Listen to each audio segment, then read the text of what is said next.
3D NCERT में कोई doubt?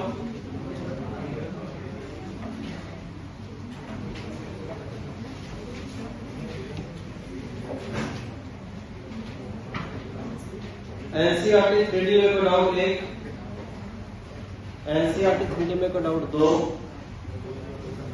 NCERT 3D में कोई डाउट? तीन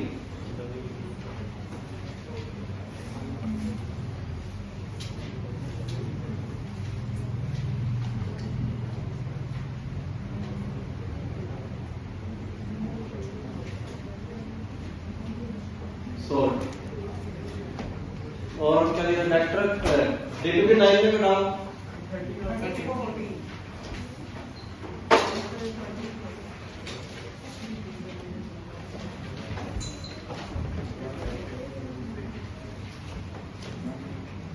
डीपीपी 9 में नाम चौथा 13वां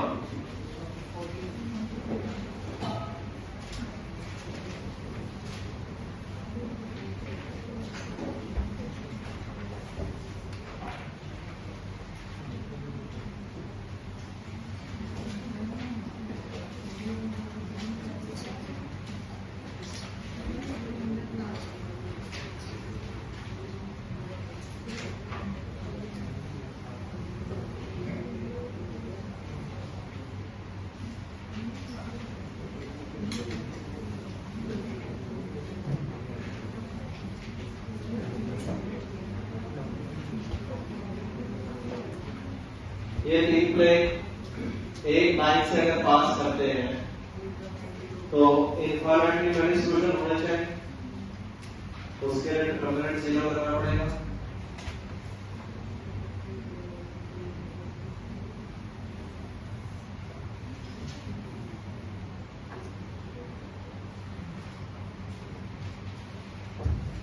होमोजेनियस है, या तो यूनिक सॉल्यूशन होगा या इनफाइनाइटली मैनी सॉल्यूशन होंगे। अगर सारे ब्रेड एक ही लाइन से पास करते हैं तो इनफाइनाइट मैनी सॉल्यूशन आने चाहिए, उसके लिए डिटरमिनेंट 0 कर दो। और ये डिटरमिनेंट इक्वल टू 0 का क्या आंसर आ रहा है? क्या कर लोगे भाई? आयुष, नीलेश कुमार,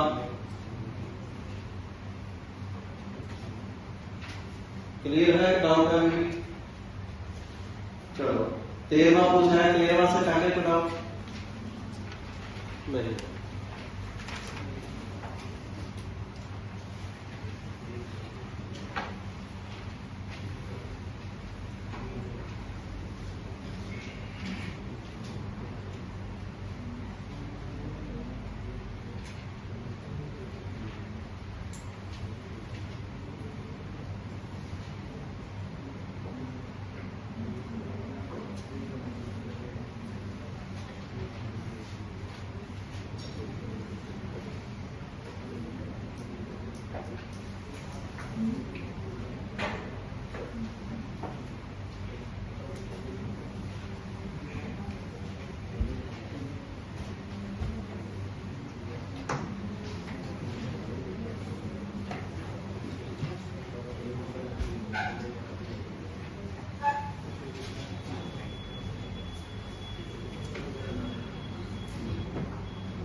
आपको दो लाइनें दे रखी है। PQ वो लाइन है जो शॉर्टेस्ट डिस्टेंस मेजर करती है। दो स्क्यू लाइन में शॉर्टेस्ट डिस्टेंस निकालना सिखाया था। ऐसी लाइन जो दोनों के परपेंडिकुलर हो वही शॉर्टेस्ट डिस्टेंस नापती है, बताया था। शॉर्टेस्ट डिस्टेंस निकालने का फॉर्मूला है A2 - A1 dot V1 cross V2 upon V1 cross V2 का वैल्यू।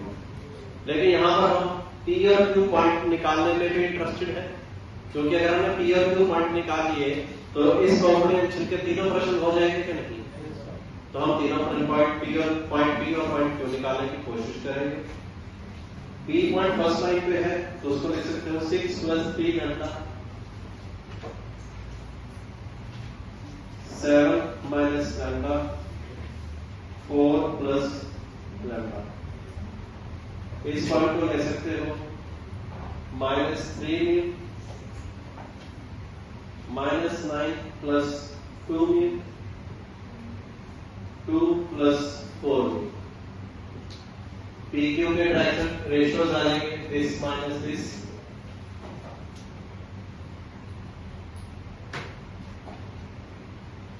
this minus this,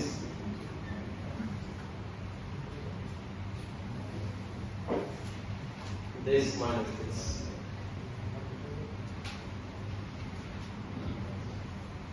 ये फर्स्ट लाइन के परपेंडिकुलर है, फर्स्ट लाइन की फ्रैक्शन रेशियो है 3 minus 1 1। इसका डॉट प्रोडक्ट 0 हो जाएगा कि नहीं? This into this 18 plus 9 lambda plus 9 mu, this into this lambda plus 2 mu minus 16 plus this into this lambda minus 4 mu plus 2 equal to 0। Lambda mu की equation आ जाएगी। इसी प्रकार से इसका इसके साथ डॉट प्रोडक्ट होगी,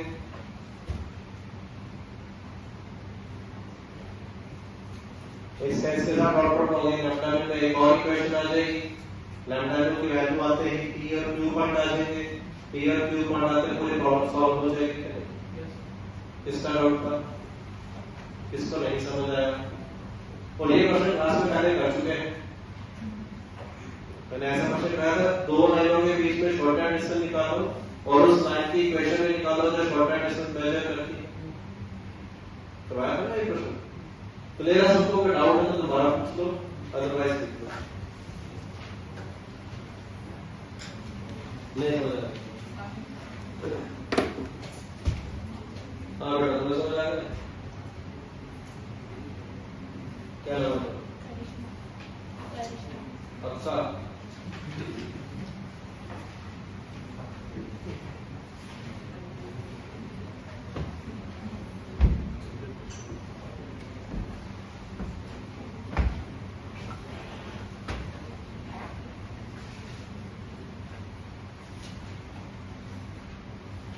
भाई कहीं पर कंफ्यूजन तो पूछ लो। स्क्यू लाइंस है, उनके बीच का शॉर्टेड डिस्टेंस निकालना है, तो सब कुछ ज्योमेट्रिक देखोगे तो बड़ा आसान है। ये पॉइंट मान लिया, ये पॉइंट मान लिया, डायरेक्शन रेशियो आ गई, इसके साथ परपेंडिकुलर है, इसके साथ परपेंडिकुलर है, पॉइंट P और Q आते ही सारा काम हो जाएगा। Distance between P and Q, P और Q पता है तो डिस्टेंस भी आ जाएगा। प्लेन OPQ की इक्वेशन निकालनी है, 3 पॉइंट पता है, ओरिजिन पता है, तो प्लेन की इक्वेशन निकालोगे 3 पॉइंट फॉर्म से।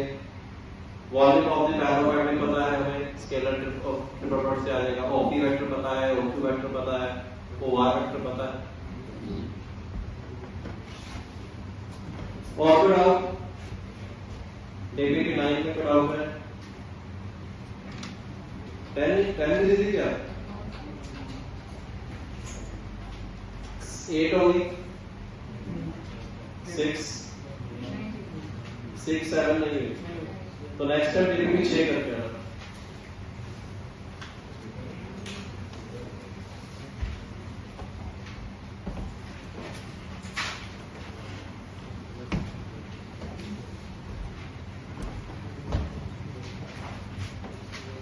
दिखाना है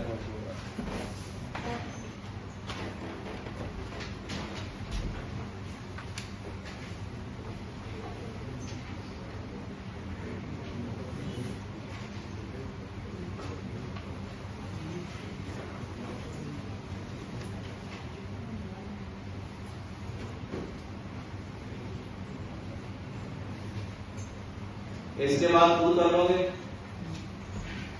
सिमिलरली इसका स्टैंडर्ड पर 0 कर लोगे, लैम्डा को में इक्वेशन आ जाएगी।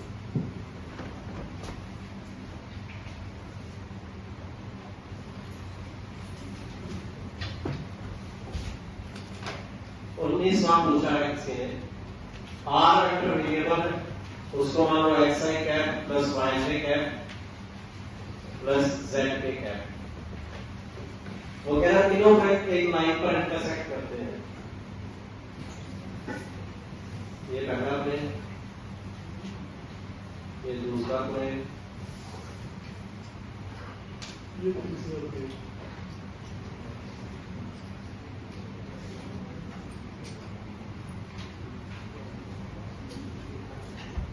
तीन प्लेन अगर एक लाइन पर कट करते हैं तो तीनों आपस में इनफाइनाइट फ्यूजन देंगे, कंपेयर 0 करेंगे कोएफिशिएंट मैट्रिक्स का। यहां से ए की वैल्यूज आएंगी। अब हम ए की वैल्यूज से चेक करेंगे कहीं के दो प्लेन पैरेलल तो नहीं बन रहे, कहीं दो प्लेन पैरेलल तो नहीं हो रहे। जिन ए की वैल्यू में दो प्लेन पैरेलल होंगे उसको बाहर निकाल देंगे। तो कर लोगे इसके बाद भी ये भी चेक करना पड़ेगा इनफाइनाइट सोल्यूशन आ रहा है, डेल्टा में डेल्टा भी चेक करना पड़ेगा। इनफाइनाइट सोल्यूशन का केस में आगे चेक करो, यहां से ए निकालोगे फिर उस ए की वैल्यू से देखोगे कि डेल्टा में डेल्टा किस ए के लिए सबके लिए 0 है, तो इनफाइनाइट सोल्यूशन तो कंफर्म हो गया। ठीक है, और उसके बाद आप ये भी चेक करना पड़ेगा कि कहीं दो प्लेन पैरेलल तो नहीं है, कोइंसिडेंट प्लेन तो नहीं आ रहा है किसी में। तो हो सकता है कुछ एक वैल्यू आपको रिजेक्ट करनी पड़े। समझ आ गया सबको? विशाल, अच्छा, कोई शक और कोई डाउट?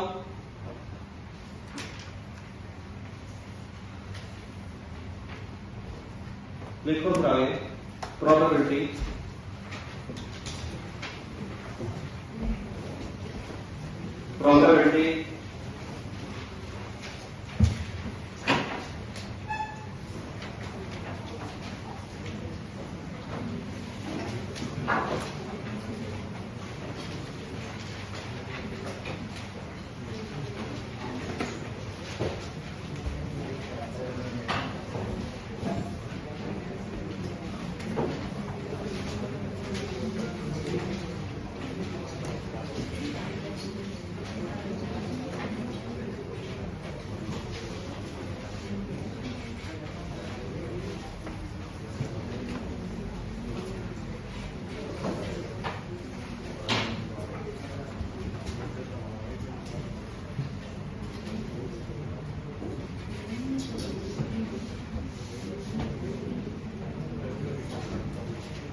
क्या कहते हैं प्रोबेबिलिटी?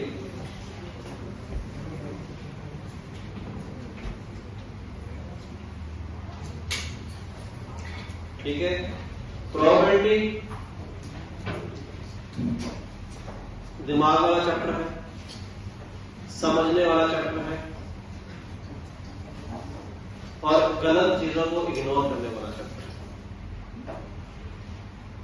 प्रोबेबिलिटी से हम हमारा सिंपल सा सबसे मेन जो बेसिक मतलब है, the definition is very simple of the probability, किसी काम को करने के कितने % चांसेस है, किसी काम के होने के कितने चांसेस है, chance. Probability is based on chance. एक बैग में 10 गेंदें हैं अलग अलग रंग की, ठीक है, सब 10 गेंदें अलग अलग रंग की है, एक रेड बॉल भी है। क्या प्रोबेबिलिटी हम गेंद निकालें और रेड निकले? 1/10।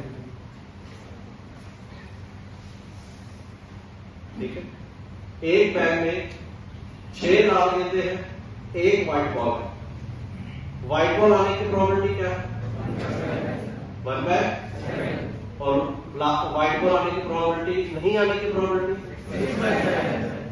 ठीक है, ये पक्का नहीं है कि गेंद निकालो तो कौन से कलर की आएगी। 6 लाल गेंदे हैं, एक व्हाइट गेंद है, लाल गेंद के आने की प्रोबेबिलिटी ज्यादा है, कॉमन सेंस सही कहती है, लाल गेंद आने की चांसेस ज्यादा है, पर जब पिक करोगे तो कौन सी गेंद आएगी कुछ नहीं कह सकते। तो प्रोबेबिलिटी में हमने ये नहीं सोचना कि हो क्या रहा है, निकालो तो मुझे आता है हमें नहीं पता। प्रोबेबिलिटी इस बात पे वर्क करती है कि ये काम होने के क्या फेवरेबल चांसेस हैं, कितने अनफेवरेबल चांसेस हैं। Probability is very much related to practical solutions. जितनी फाइनेंशियल मार्केट है प्रोबेबिलिटी के बेस पे खड़ी है। कोई भी बड़ी कंपनी हो, वो कोई भी बिजनेस शुरू करने से पहले सारा कुछ कैलकुलेट करती है कि नहीं? कि इस काम पे चलने की प्रोबेबिलिटी क्या है, इस काम में चलने की प्रोबेबिलिटी कितनी नहीं है, क्या क्या फैक्टर इन्वॉल्व है, सारा कुछ कैलकुलेट करते हैं। एक रिस्क फैक्टर कैलकुलेट भी टर्म होती है जो फ्यूचर में आप पढ़ोगे, अभी नहीं पढ़ोगे। रिस्क फैक्टर कैलकुलेट करते हैं, डाटा स्टडी करके वो निकालते हैं सब चीजें। सारा कुछ स्टडी कर लिया और अच्छा बिजनेस चलने की प्रोबेबिलिटी बड़ी हाई है। मान लो बिजनेस शुरू भी कर दिया, अच्छा चला बिजनेस, लेकिन बीच में कोविड आ गया। कोविड तो प्रेडिक्टेबल नहीं था ना, तो फाइनली बिजनेस चला के नहीं चला, प्रोबेबिलिटी को उससे कोई लेना देना नहीं है। समझ आ रही बात है? आपने प्रोबेबिलिटी निकाली, प्रोबेबिलिटी कह रहे हैं कि बिजनेस चलाओ, प्रोबेबिलिटी इज हाई सक्सेसफुल होने की, लेकिन बिजनेस आपका फ्लॉप हो गया, तो you can not blame to the probability कि भाई तुमने क्या कर दिया मेरे साथ। समझ आ रही है?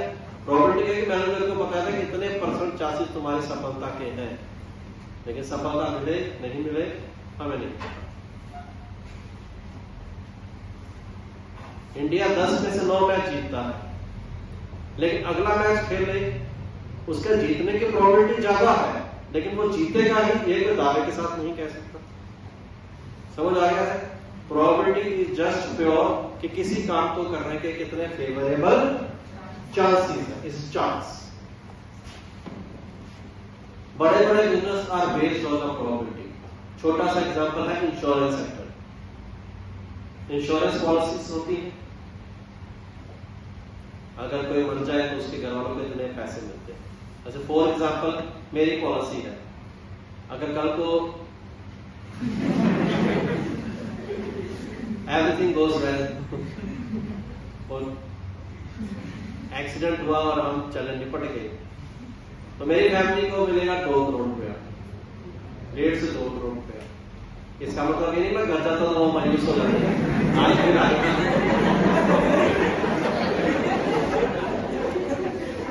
2 करोड़ पर डूब गया हमारा।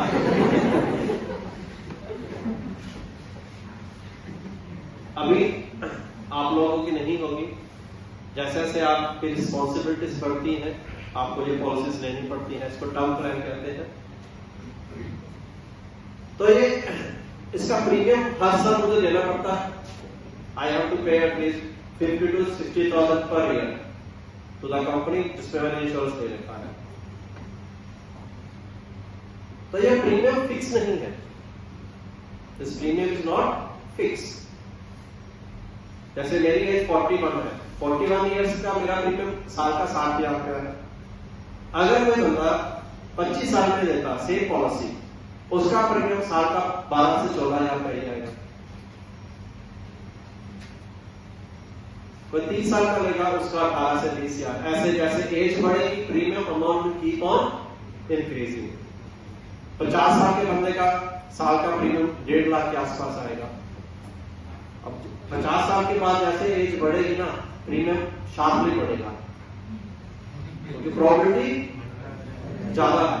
और 70 प्लस का ये वाला प्लान पॉसिबल और वैलिड नहीं। Company don't sell this plan to the person with age 70 plus. समझ आ रही बात है? तो this all of the probability, geographical conditions. India में पॉलिसीज अलग है, दूसरी कंट्रीज में जहां लाइफ एक्सपेक्टेंसी ज्यादा है वहां प्रीमियम कम होंगे, जहां कम है वहां प्रीमियम ज्यादा होंगे। ये ज्योग्राफी काफी चीजों पर डिपेंड करता है। बेसिक सबका क्या है? प्रोबेबिलिटी कि इस कंट्री के इस रीजन में 60% एज के डेथ होने की प्रोबेबिलिटी ये है, 45 साल के बंदे के डेथ होने की प्रोबेबिलिटी ये है। कल को क्या हो कंपनी को नहीं पता। मान लो 60 साल का बंदा है, उसको कुछ नहीं हुआ, लेकिन कंपनी ने 25 साल के बंदे की पॉलिसी बेसिस सस्ते पैसे में वो हो गया, कंपनी को 2 करोड़ तो देना पड़ेगा। होता क्या है, उस पर प्रोबेबिलिटी का कंट्रोल नहीं है, वो तो चांस कैलकुलेट करते हैं। समझ आ रहा है डॉक्टर साहब? Scenario of the probability. और जो बच्चे जो फाइनेंशियल मार्केट में जाएंगे उनको प्रोबेबिलिटी का बड़ा अच्छा खासा इस्तेमाल करना होगा। आजकल 2 ही जॉब सबसे हाई लुक्रेटिव पैसा कमाने वाली है, एक तो है आईटी में कोडिंग करो, डाटा साइंस करो, पैसा खूब मिलेगा। और दूसरी फाइनेंशियल मार्केट में बच्चे IIT जाते हैं, 80% बच्चे नॉन कोर में जाते हैं, सिविल, रियल, इंजीनियरिंग, फिजिक्स, कोई मैकेनिकल, कोई कुछ नहीं जाता। या तो फाइनेंशियल मार्केट में जाओगे या कोडिंग में जाओगे।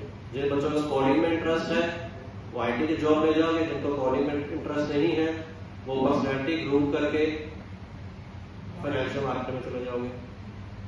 ठीक है, 80% बच्चे इन्हीं दो फील्ड पर जाकर सेटल होते हैं फाइनली। तो ये सारा फाइनेंशियल मार्केट किस पर बेस्ड है? प्रोबेबिलिटी। अगर आपका स्टैटिस्टिक्स, प्रोबेबिलिटी, मैथमेटिक्स बहुत अच्छे लेवल का हो जाए, एक अलग से एग्जाम होता है एक्चुअरियल साइंसेस। एक्चुअरियल साइंस के 9 पेपर होते हैं, वो एक प्राइवेट बॉडी एग्जाम सेटल करती है। आप उसके एग्जाम क्लियर करो, आप ऑटोमेटिकली आपको कंपनी वाले हायर कर लेंगे। लेकिन वो 9 पेपर क्लियर करना, जो भी एक्चुअरियल साइंस का पूरा कोर्स करना is a toughest thing, is more harder than cracking IIT। Inter में सिर्फ फुल फ्लैश 300 एक्चुअरियल्स ही हैं, और उनका जो फुल फ्लैश एक्चुअरियल्स होते हैं उनका पैकेज 1 करोड़ से स्टार्टिंग होती है। डिफिकल्ट है, लेकिन ये भी एक फील्ड है एक्चुअरियल साइंस। उसमें सिंपल आपको ये भी प्रोबेबिलिटी है। क्या प्रोबेबिलिटी है कि वो चैन से बैठेगा क्लास में?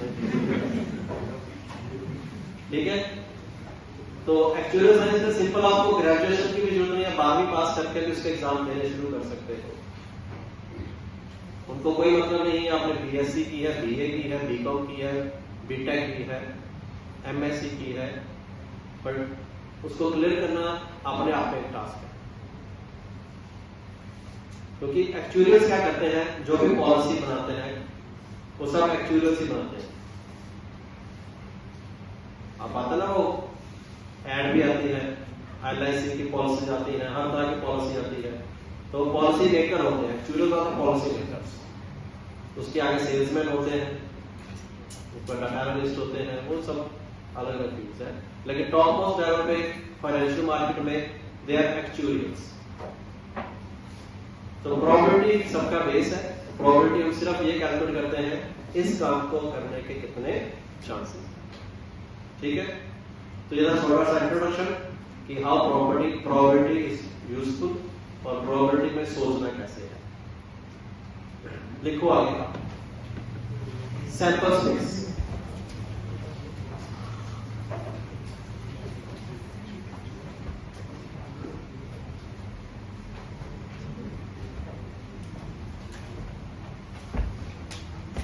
Set of all possible outcomes.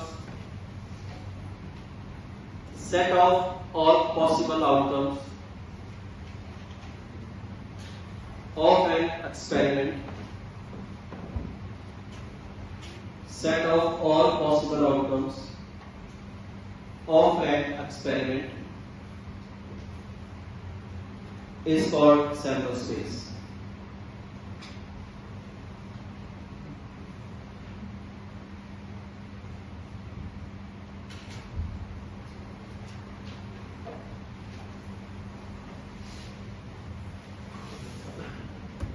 अगर कोई एक्सपेरिमेंट है, जितने पॉसिबल आउटकम्स हो सकते हैं उस सेट को हम क्या कहते हैं? Sample space. जैसे हमने एक पॉइंट फेंका तो उसका सैंपल स्पेस क्या बनेगा? हेड और टेल, 2 एलिमेंट ही आएंगे कि नहीं? अगर हम 2 पॉइंट फेंके तो head tail, tail head, tail tail. तो पॉसिबल आउटकम 2 की पावर 2। 3 पॉइंट फेंकोगे तो 2 की पावर 3। सिमिलरली अगर आप n पॉइंट फेंकते हो तो number of element in sample space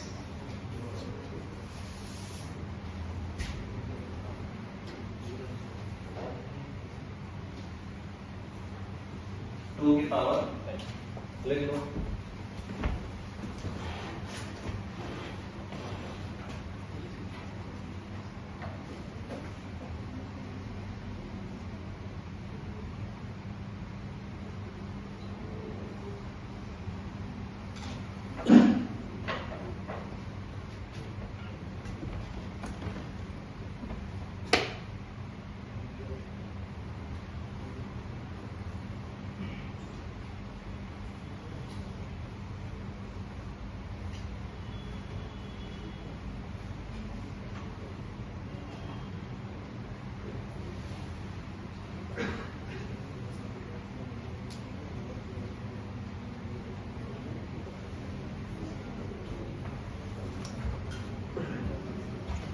अगर डाइस फेंकी जाए लूडो खेलने वाला पासा, तो उसके सैंपल स्पेस में कितने एलिमेंट होते हैं?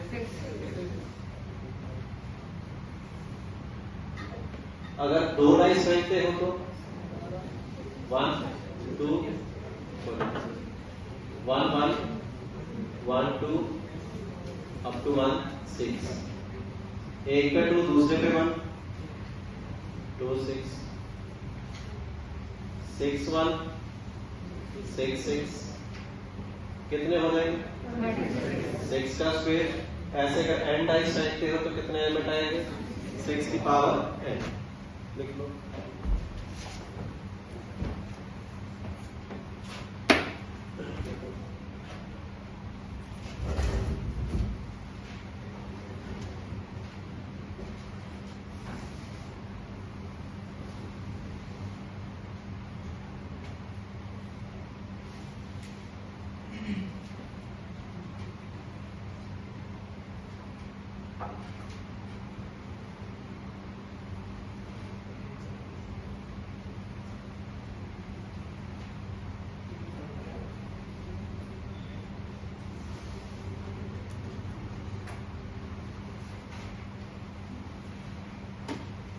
यहां तक कोई कंफ्यूजन किसी को?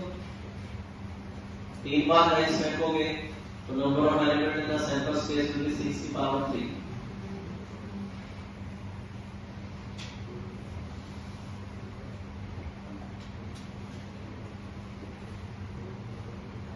लिखो आगे।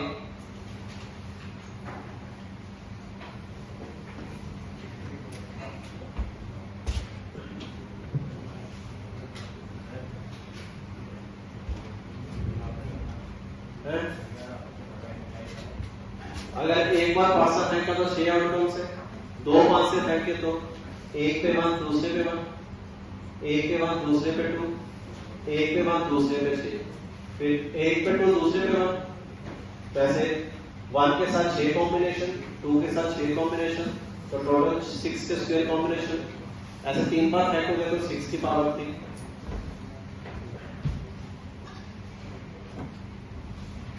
Probability of an event is equal to number of element favoring upon total number of elements.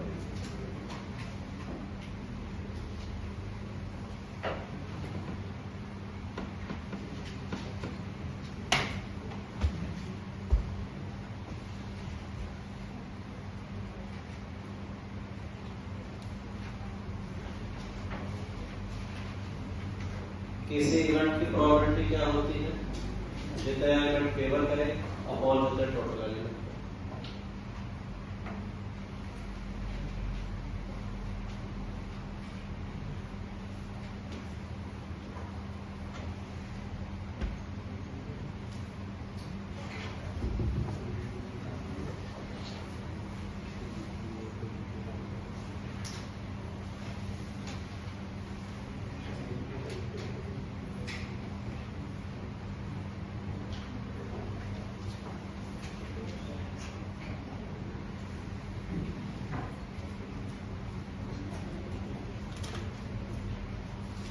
देखो आगे।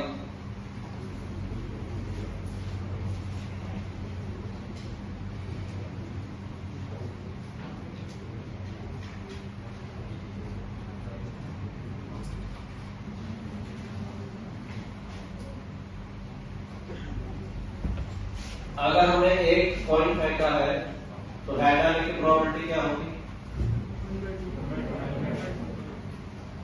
अगर हमने 2 कॉइन फेंके हैं तो एक हेड आने की प्रोबेबिलिटी क्या होगी? एक हेड कितने केस में आ रहा है? 2 केस में आ रहा है। फेवरेबल 2 और टोटल 4। समझ आ रहा है? जितने फेवर जाए वो ऊपर, जितने टोटल हो वो नीचे। लिखो प्रश्न। 2 dice are thrown. Find the probability dice are thrown, find the probability of getting a sum of 9. 2 dice रहती है, उनका सम 9 आने की प्रोबेबिलिटी क्या होगी?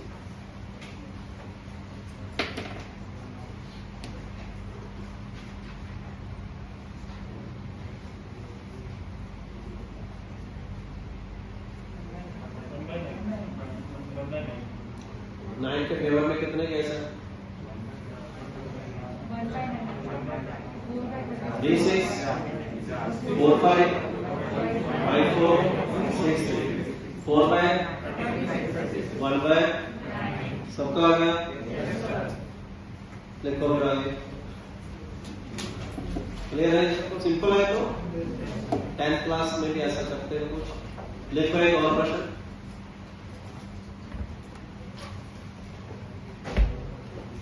Two coins are thrown, 2 coin फेंके गए, find the probability of getting at least one head. हैं? पक्का? कोई कंफ्यूजन किसी को? कम से कम एक हेड आए तो 3 केस हैं, 1 2 3 3/4।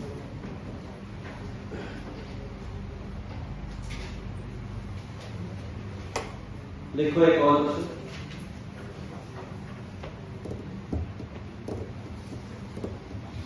A bag contains 7 red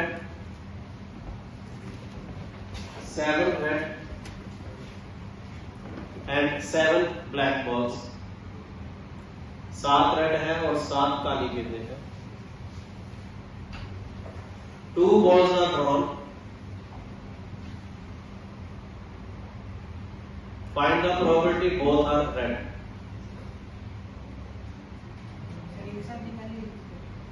Two balls are drawn, find the probability both are red।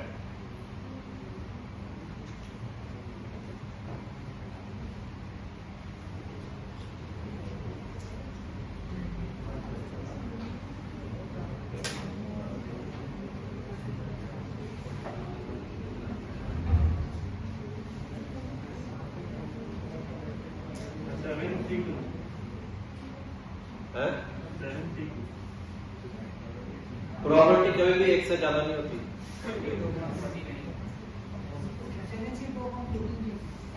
Seven C2 upon 14 C2।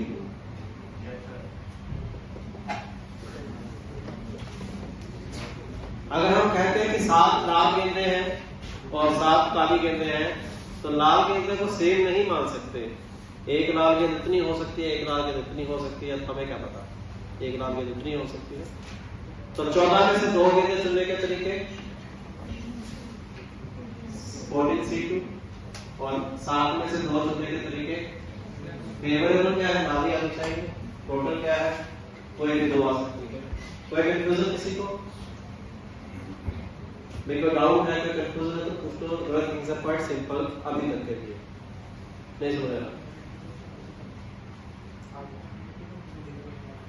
हाँ भाई लास्ट में क्लियर है सबको?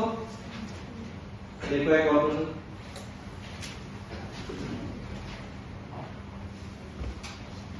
A bag contains 6 white.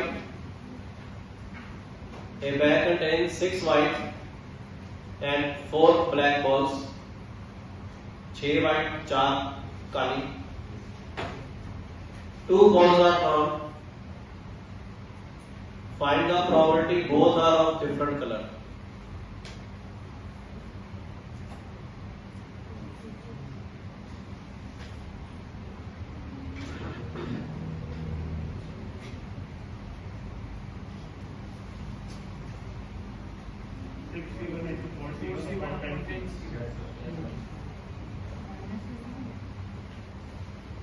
Six C1 into 4 C1 upon 10 C2। Okay with everyone? तो problem लिखो आगे एक और प्रश्न पे।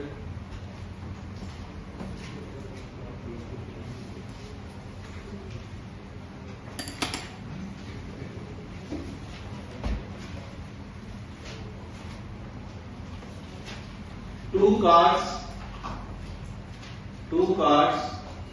are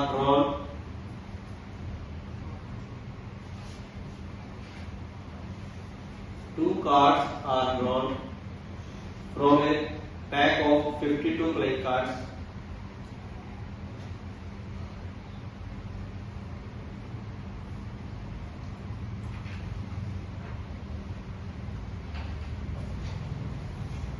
From a pack of 52 playing cards, find the probability. One card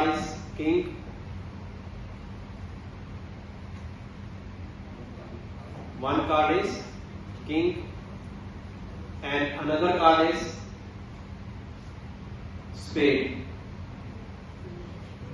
One card is king and another card is 7 of spade. One card is king and another card is 7 of spade.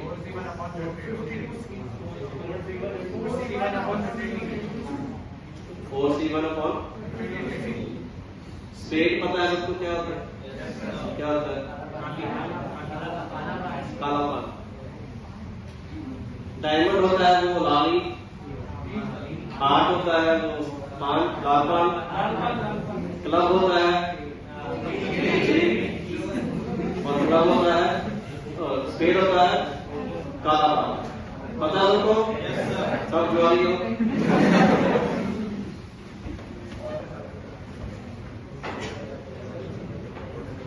Seven spade का एक ही होता है कि नहीं? तो वो तो एक उसको सोचने का तरीका है कि किंग कितने होते हैं? 4 में से एक उठाने के तरीके 4C1, तो answer will be 4C1 upon 52C2। समझ आ गया सबको? कोई डाउट किसी को? ऑनलाइन किसी को डाउट है?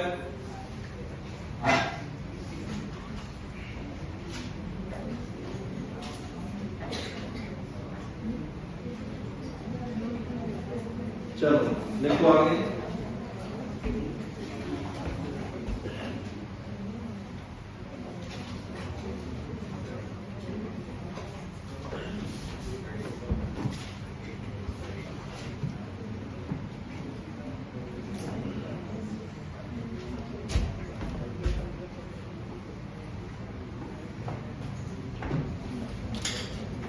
नीचे टोटल एलिमेंट है, ऊपर नंबर ऑफ एलिमेंट्स फेवरिंग है, ऊपर कम है नीचे, तो ये वैल्यू हमेशा 1 से, तो किसी भी यूनिट की प्रॉपर्टी जो है वो हमेशा 1 से छोटी होती है और हमेशा पॉजिटिव होती है। तो नंबर ऑफ एलिमेंट की बात कर रहे हैं, नंबर ऑफ एलिमेंट नेगेटिव तो कभी हो नहीं सकते। तो किसी भी यूनिट की प्रॉपर्टी 0 से 1 के बीच में लाई करती है।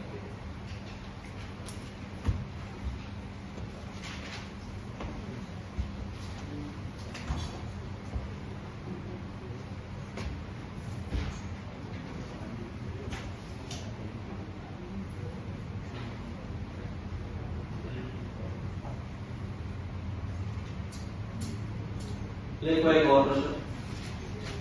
A bag contain 7 white, 8 black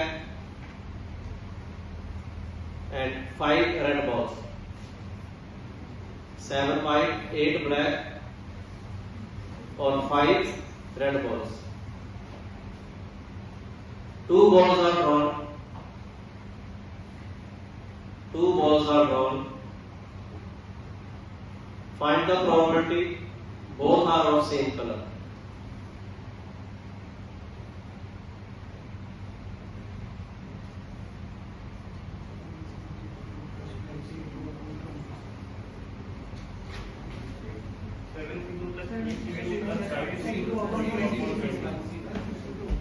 seven white है, 8 ब्लैक है, 5 लाल है।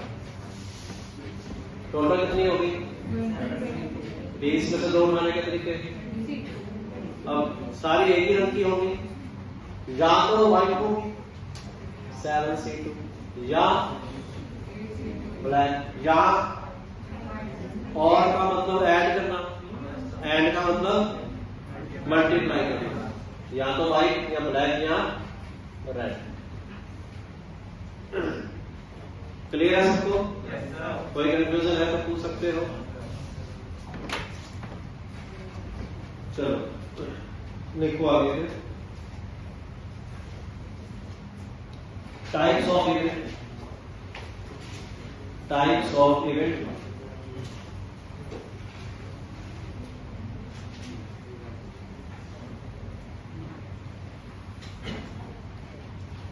फंडामेंटल प्रिंसिपल ऑफ एडिशन जब लगाते हैं तो चीजों को ऐड करते हैं।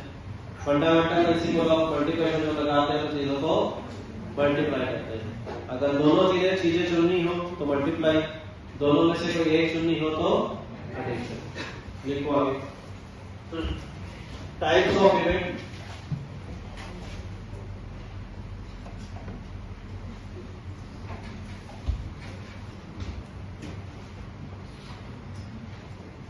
सबसे पहले certain events.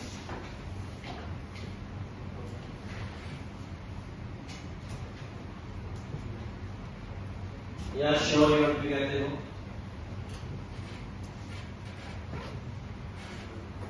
The event which will always happen, the event which will always happen is called certain event. ऐसा है जो होकर ही रहेगा उसको कहते हैं certain event. Probability of certain event is 1.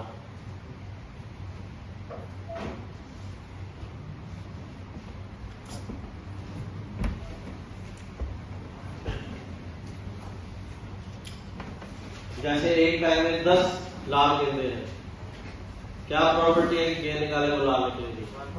लाल को है। समझ आ रही बात है? एक क्लास में 20 बच्चे हैं, सबके नाम आर से शुरू होते हैं, क्या प्रोबेबिलिटी है कि स्टूडेंट को पिक करेंगे उसका नाम आर से शुरू होगा? जो ऐसा इवेंट जो हर हालत में होकर रहेगा उसको क्या कहते हैं? Certain event, sure event. इसकी प्रोबेबिलिटी क्या है? 1। दूसरा लिखो impossible event.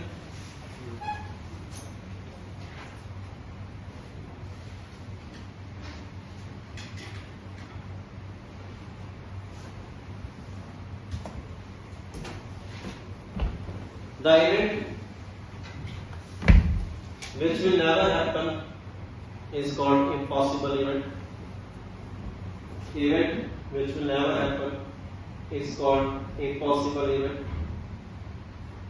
Probability of impossible event is 0.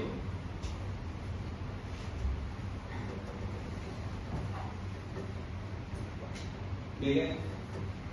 एक बैग में 10 लाल गेंदे हैं, क्या प्रोबेबिलिटी कि बॉल निकाले वो वाइट निकले? 0। टाइम्स 90, क्या प्रोबेबिलिटी कि नंबर उसमें 9 आ जाए? 0। क्लियर है सबको? ऐसा इवेंट तो कभी हो नहीं सकता, उसको क्या कहते हैं? इम्पॉसिबल। कोई कंफ्यूजन इसमें किसी को? कोई डाउट, कोई कंफ्यूजन है तो पूछ लो। लिखो आगे।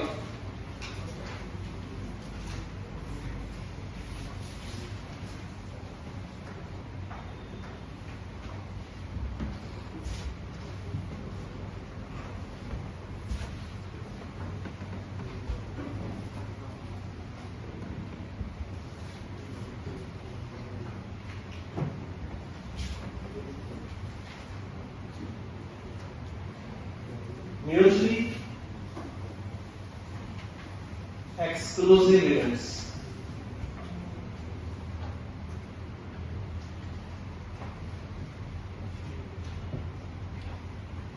Mutually exclusive events.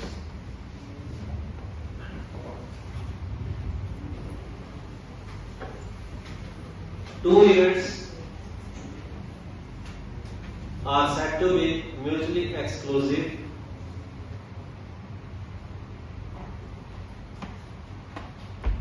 if one event happen,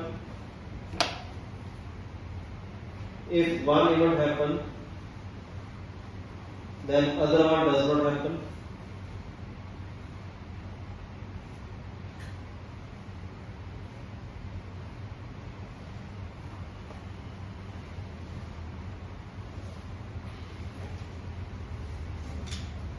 If one event happen, then other one does not happen. It means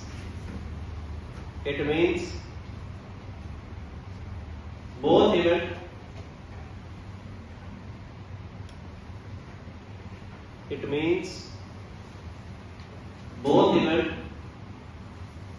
cannot happen simultaneously. एक हो तो दूसरा ना हो, दूसरा हो तो पहला ना हो। ऐसे इवेंट जो एक साथ नहीं हो सकते उनको क्या कहते हैं? Mutually exclusive. अगर A and B are mutually exclusive,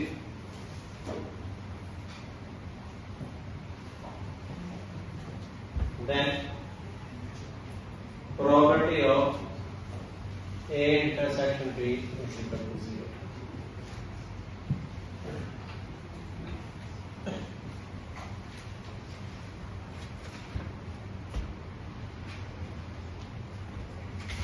Or A intersection B as a set will be actually set.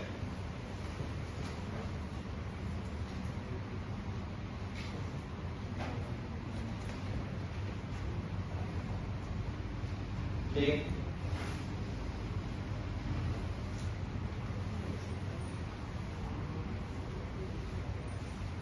जैसे ये लक्ष्य चतुर्भुज, ये पार्सल या तो अपने व्हीकल से आएगा या पार्सल की बस से आएगा।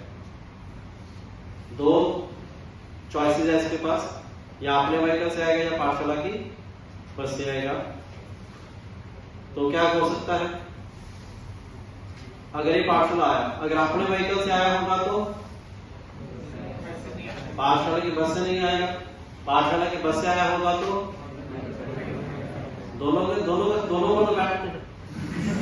ऐसा नहीं मैं सबको गलत प्रूव करता हूँ, पार्सल की बस के ऊपर स्कूटी अपने से बैठते हैं। समझ आ रही बात है? अगर दो चीजें एक साथ नहीं हो सकती उसको क्या कहते हैं? Mutually exclusive. जैसे ये लड़की है साक्षी सिंह और ये भी क्या नाम है तुम्हारा? दिया। एक जॉब खाली है, जॉब की एक पोस्ट खाली है, ठीक है। यही दोनों एप्लीकेंट है और एप्लीकेंट नहीं है। पोस्ट एक खाली है, ये दोनों एप्लीकेंट है, इंटरव्यू जाते हैं। अगर साक्षी का सिलेक्शन हो गया तो दिया का नहीं होगा, और अगर दिया का हो गया तो साक्षी का भी हो जाए दिया भी हो जाए, ये इवेंट दोनों क्या हो जाएंगे? Mutually exclusive. एक होगा तो दूसरे का नहीं होगा, दूसरे का होगा तो पहले का नहीं होगा। तो A intersection B will be empty set और नॉट? नहीं समझेगा। डेफिनेशंस की क्लैरिटी होनी चाहिए, बाकी से म्यूचुअली एक्सक्लूसिव। आगे हम और भी डेफिनेशंस करेंगे तो आपको डिफरेंस पता होना चाहिए कि वो चीज क्या है और म्यूचुअली एक्सक्लूसिव क्या है। म्यूचुअली एक्सक्लूसिव में है कि चीजें में कुछ भी कॉमन नहीं होगा, कोई भी चीजों में कॉमन नहीं है। जस्ट फॉर एग्जांपल, मेरे पास ब्लैक मार्कर है, ब्लू है, रेड है। ब्लैक से लिखूंगा तो ब्लू से नहीं लिखूंगा, ब्लू से लिखूंगा तो ब्लैक से नहीं लिखूंगा। This is also mutually exclusive event. Clear है आपको? नहीं समझ आ रहा है? अगर मान लो मैंने एक डाइस सेट की तो सैंपल स्पेस है ये,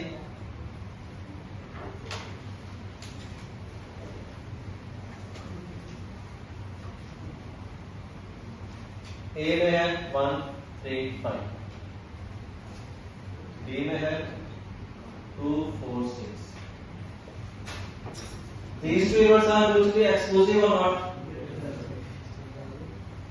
अगर और नंबर आएगा तो इवन नहीं आएगा, इवन आएगा तो A intersection B is empty or not? So these two events are mutually exclusive. Clear है? देख लो एग्जांपल ये बताओ।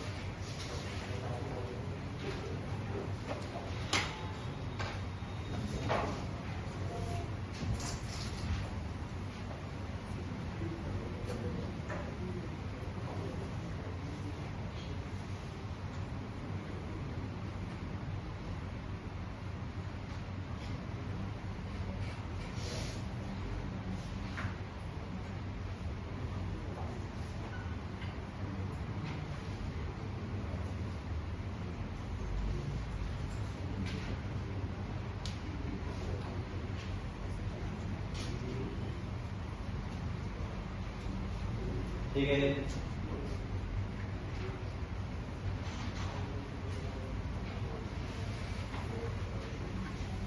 अगर दो इवेंट में आपस में कुछ भी कॉमन ना हो उसको हम कहते हैं म्यूचुअली एक्सक्लूसिव।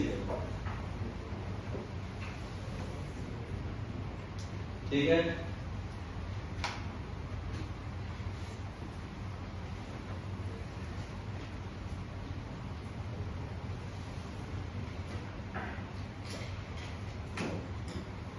मान लो प्लेइंग कार्ड्स है, एक इवेंट है हम कार्ड उठाए वो रेड निकले, दूसरा इवेंट है हम कार्ड उठाए तो वो डायमंड निकले, डायमंड वो ईट वाला।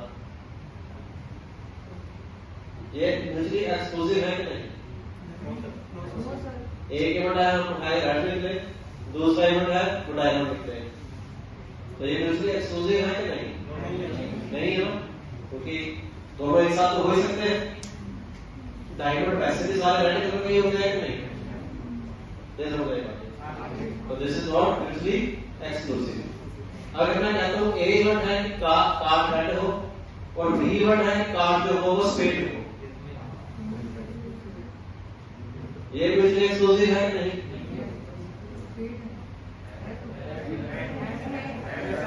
ए इवेंट है रेड हो, बी इवेंट है कि स्पेड हो। स्पेड क्या होता है? काला कार्ड।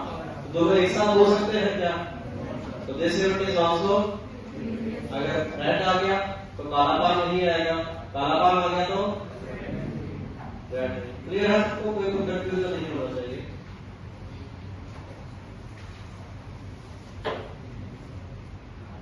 क्लियर है? हेलो, काशकार तो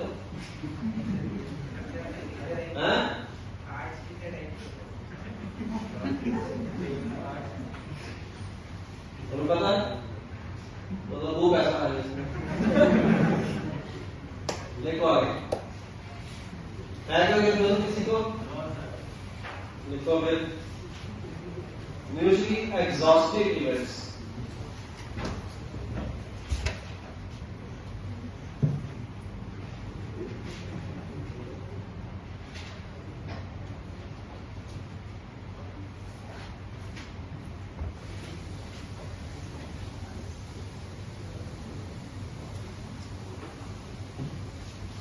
A set of events, a set, S-A-T, set of events are said to be mutually exhaustive if they cover whole sample space.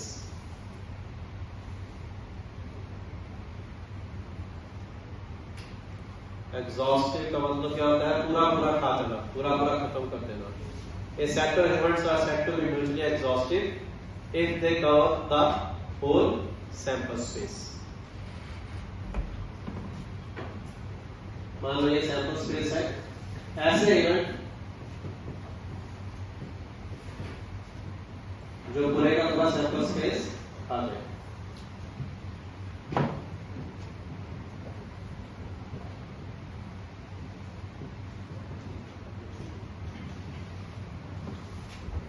Means ऐसे इवेंट जिनका यूनियन है तो क्या बनेगा? Sample space.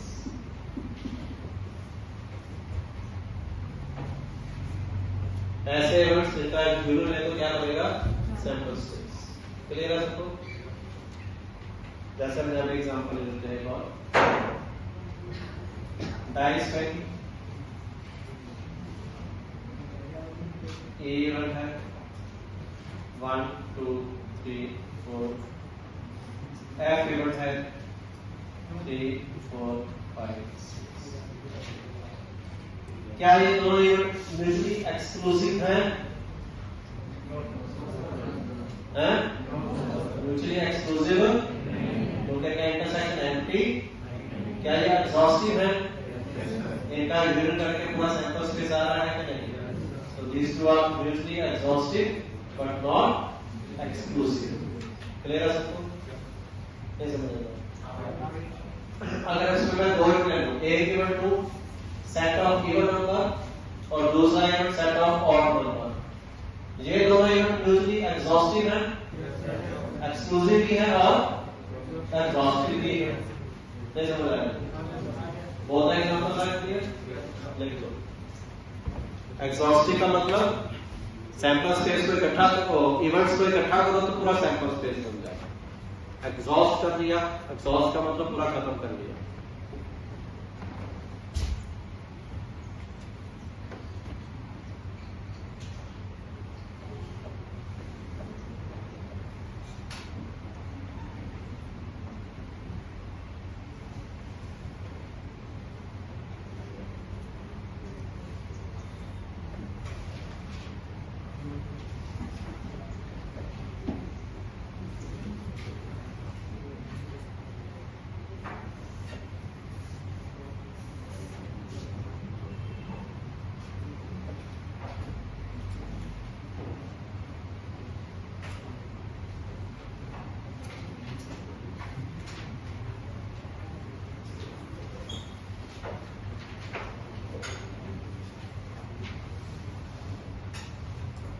लिखो आगे।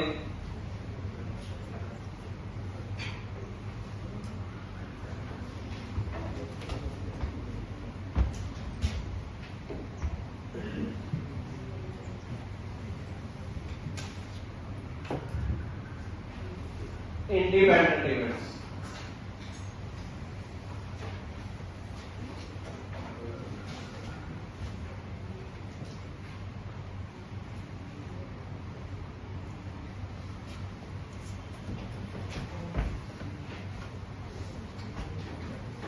two events are said to be independent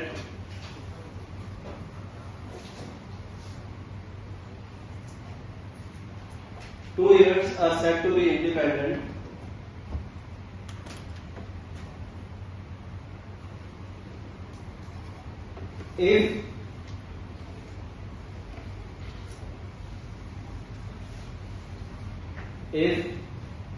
happening or non happening. Two events are said to be independent if happening or non happening of one event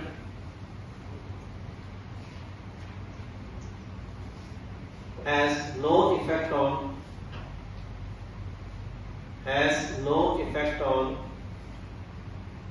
happening or non happening of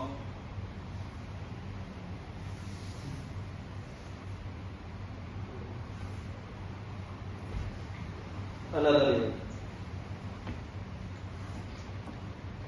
independent का मतलब कुछ लेना देना नहीं है, एक हो या ना हो उसका दूसरे के होने या ना होने पर कोई फर्क नहीं पड़ता।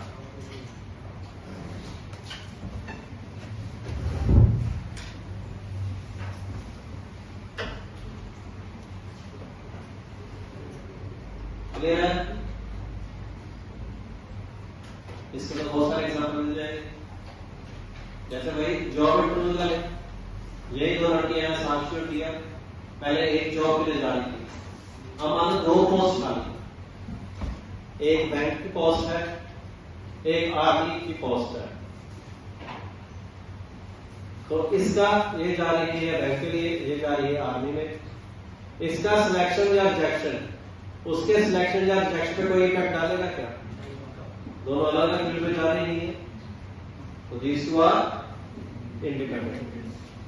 एक का होना या ना होना दूसरे के हाथ होने या ना होने से कोई लेना देना ना हो। समझ आ रही बात?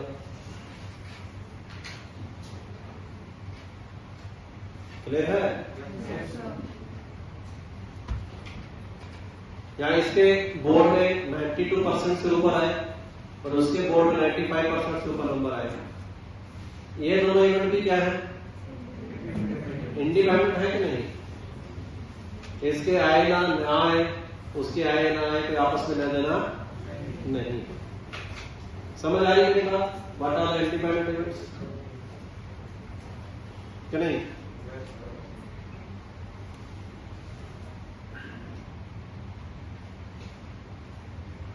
अगर ये दोनों लड़कियां IIT का एग्जाम दे रही हैं, इसका सिलेक्शन हो या ना हो, इसका सिलेक्शन हो ना या ना हो, are these two event independent?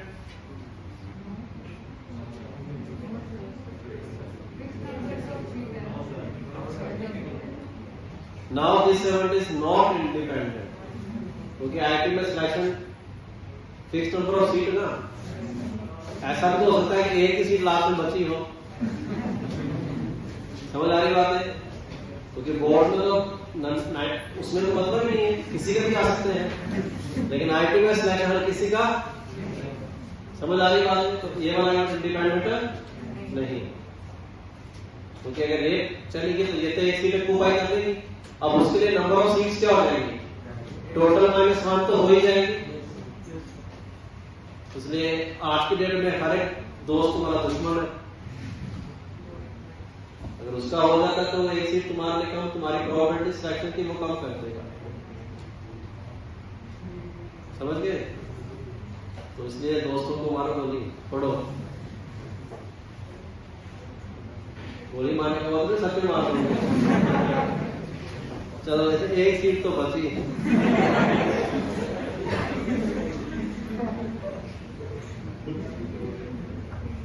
ठीक है? तो इसलिए हमें प्रश्नों में दिमाग लगाना पड़ेगा कई बार कि ये इवेंट इंडिपेंडेंट है भी के नहीं। कोई कंफ्यूजन? कोई एग्जांपल बताओ इंडिपेंडेंट इवेंट की। हाँ, जैसे कोई वर्ड है उसमें अगर कोई दूसरा लेटर डाल देते हैं तो वो दोनों एक दूसरे पर डिपेंडेंट नहीं होते। वर्ड में डाले डिपेंडेंट नहीं होंगे। जैसे एक बैग है द रेड बॉल और व्हाइट बॉल सिलेक्ट करनी है तो डिपेंडेंट नहीं है। वो तो एक्सक्लूसिव हो गया ना। टाइम में red ball white ball set करने की, व्हाइट आगे तो हो गया नहीं।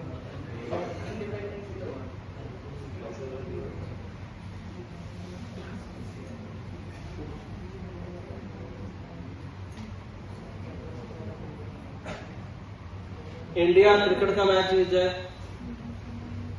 इंडिया के क्रिकेट मैच जीतने हारने की प्रोबेबिलिटी और इंडिया का हॉकी मैच जीतने हारने की probability, these two events are independent events. ठीक है? मैंने एक पॉइंट फेंका, हेड या टेल आने की प्रोबेबिलिटी। दूसरी बार पॉइंट टेल फेंका, पॉइंट फेंका, हेड या टेल आने की प्रोबेबिलिटी। ये दोनों इवेंट इंडिपेंडेंट है कि नहीं? पहली बार में पॉइंट फेंका, हेड या टेल कुछ भी आ सकता है। दूसरी बार में फेंका, ऐसा तो नहीं कि पहले हेड आएगा बाद में हेड आएगा, या पहले हेड आएगा तो बाद में टेल को ही आना है। तो दो कंसेक्यूटिवली थ्रो करूं, उसमें हेड आने की प्रोबेबिलिटी क्या हो जाएगी, इंडिपेंडेंट इवेंट हो जाएगी कि नहीं? नहीं समझेगा? नहीं आई? तो क्या टॉस करते हो, आपने टॉस फेंका, आपने हेड मांगा, हेड आ गया, ठीक है। अब इसका नेक्स्ट टॉस पे तो कोई इफेक्ट नहीं है ना। नेक्स्ट टॉस आप जीत भी सकते हो, हार भी सकते हो। तो जीत टू इवेंट आर इंडिपेंडेंट। नहीं समझ आ रहा है? कोई कंफ्यूजन किसी को?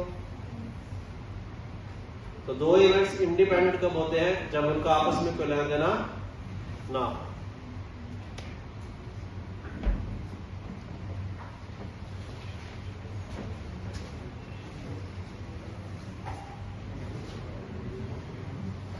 सार्थक कह रहा है India winning world cup, Virat living captaincy. तो ये तो इंडिपेंडेंट नहीं हुए ना, ये तो सर्टेन इवेंट हो जाएगा। और विराट ने कैप्टनसी छोड़ दिया, इंडिया वर्ल्ड कप जीत जाएगा।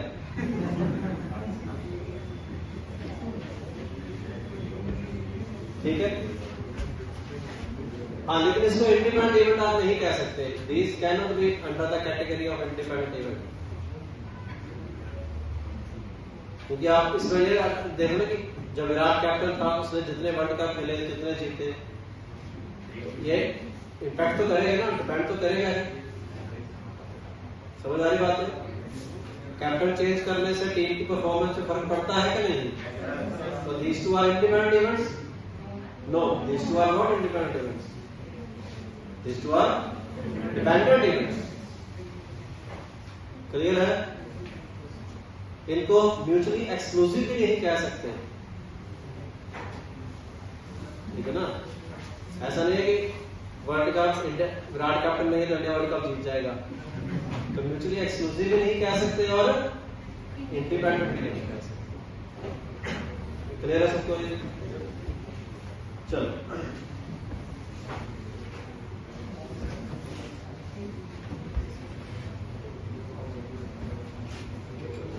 if A and B are independent events,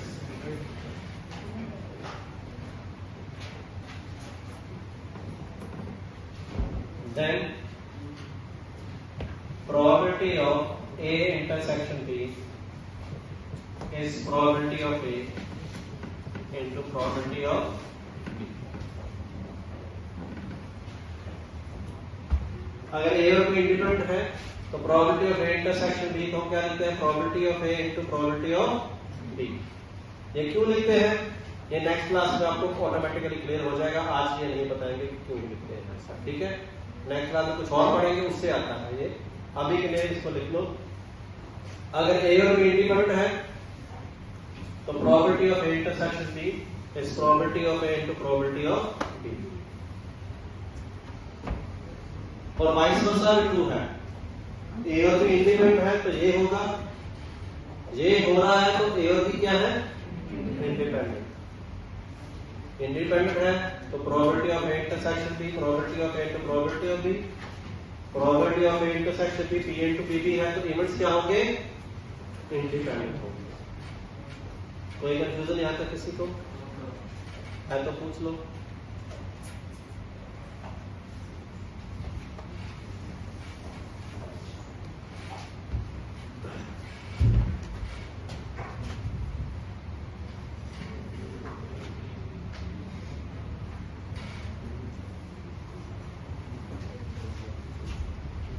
देखो आगे complement of event.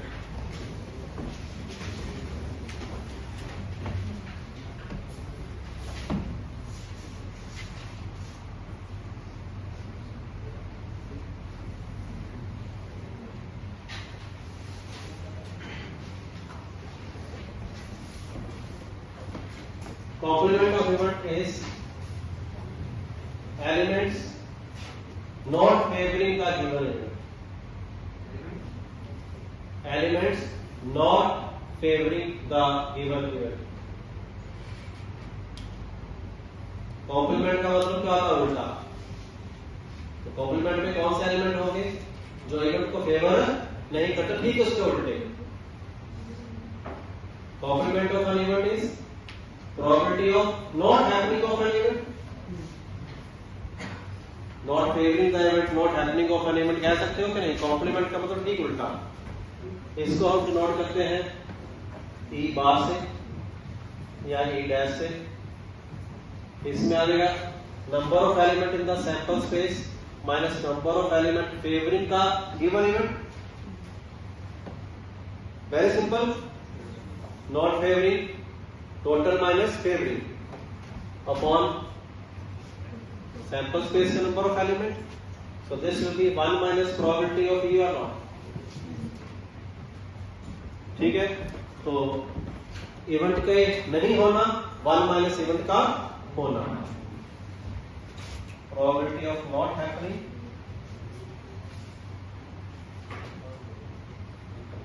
of event 1 minus probability of happening of। Very simple concept। नहीं होना क्या होता है? टोटल माइनस होना, और टोटल की प्रोबेबिलिटी तो 1 ही होगी कि नहीं? टोटल प्रोबेबिलिटी तो 1 ही होती है।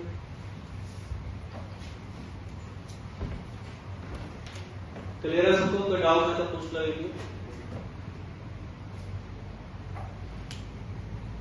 ठीक है।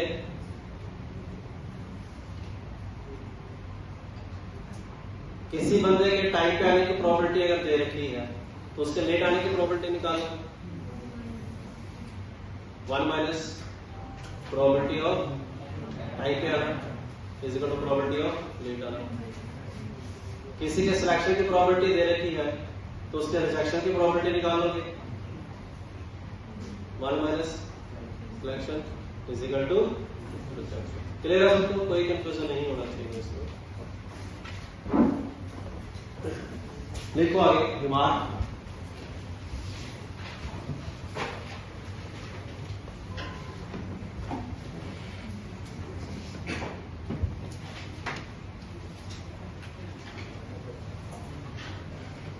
Probability of A union B is probability of A plus probability of B minus probability of A intersection B। ये A है, ये B है। A union B का मतलब है ये सारा। इस सारे की प्रोबेबिलिटी होने को कैसे लिख सकते हो? A के होने की प्लस B के होने की। ये चीज दो बार ऐड हो जाती है कि नहीं? A का होना, B का होना। कॉमन पार्ट कितनी बार ऐड हुआ? तो एक बार सब्ट्रैक्ट करते हैं। समझ आ रहा है? कोई कंफ्यूजन तो नहीं है इसमें? लिख लो।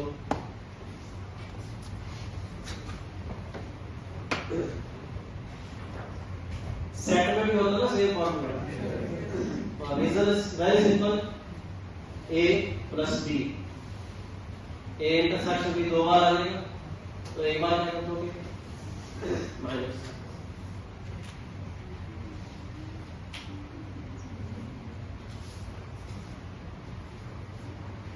कोई डाउट यहाँ तक, कोई कंफ्यूजन है तो पूछ लो।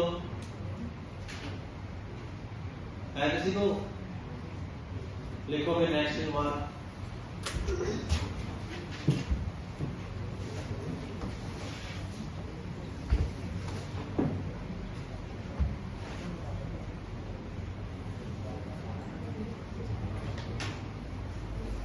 Probability of at least one event happen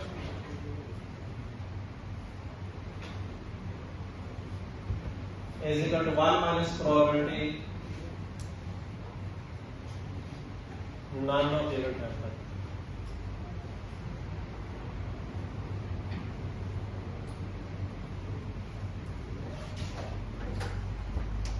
कम से कम एक काम हो जाए। ठीक, इसका उल्टा क्या होगा? 1 माइनस कोई भी काम ना हो। दोस्तों एक दूसरे के कॉम्प्लीमेंट है कि नहीं? कम से कम एक इनाम हम जीत जाए। इसका ठीक उल्टा क्या होगा? 1 माइनस एक ही इनाम हम जीत। क्लियर है? तो अगर हमारे को कम से कम एक इवेंट की प्रोबेबिलिटी निकालनी है, उससे अच्छा हम किसकी निकालेंगे? 3 इवेंट है A B C। हम कहते हैं कम से कम एक इवेंट हो, इसकी प्रोबेबिलिटी निकालो। तो केस बनेंगे एक हो जाए। एक हो तो कौन सा हो? A plus B plus C। दो भी हो सकते हैं, A और B हो, C ना हो। B और C हो, A ना हो। A और C हो, B ना हो। या तीनों भी हो सकते हैं। तो कम से कम एक चीज निकालना लेंथी रहेगा कि नहीं? 1 माइनस प्रोबेबिलिटी तीनों ही ना हो। A नहीं हुआ, B नहीं हुआ, C नहीं हुआ। एक ही केस बनेगा तो इसमें नंबर ऑफ केसेस कम होंगे कि नहीं? नहीं समझ आ रहा? क्लियर है? कोई कंफ्यूजन? तो जब भी ऐसा हो कम से कम एक चीज निकालनी है तो उसका उल्टा क्या करोगे? 1 माइनस प्रोबेबिलिटी कोई भी चीज ना हो। नहीं समझ आ रहा है? Yes no? पक्का? कोई डाउट है तो पूछ लो। देखो फिर एक और बात।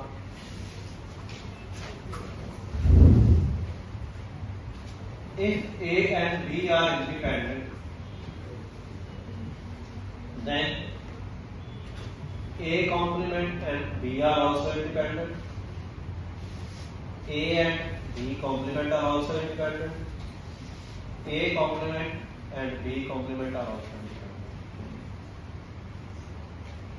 अगर A और B इंडिपेंडेंट हैं तो उनके कॉम्प्लीमेंट्स भी इंडिपेंडेंट होंगे कि नहीं? क्योंकि डेफिनेशन में लिखवाया था हैपनिंग और नॉन हैपनिंग ऑफ। अगर दो लोगों को आपस में कोई लेना देना नहीं है तो जिए या मरे मुझे कोई फर्क नहीं पड़ता। तो जीना जीना इंडिपेंडेंट, जीना मरना इंडिपेंडेंट, मरना जीना इंडिपेंडेंट और मरना मरना इंडिपेंडेंट। अगर कोई आपस में वास्ता नहीं है तो उसके होने या ना होने से दूसरे को क्या फर्क पड़ेगा? नहीं समझ आएगा? क्लियर है? तो हाँ कि ना? नहीं समझ आया? चलो फिर आज के लिए इतना काफी है, बाकी नेक्स्ट क्लास में करेंगे। और होमवर्क करके आना DPP 6।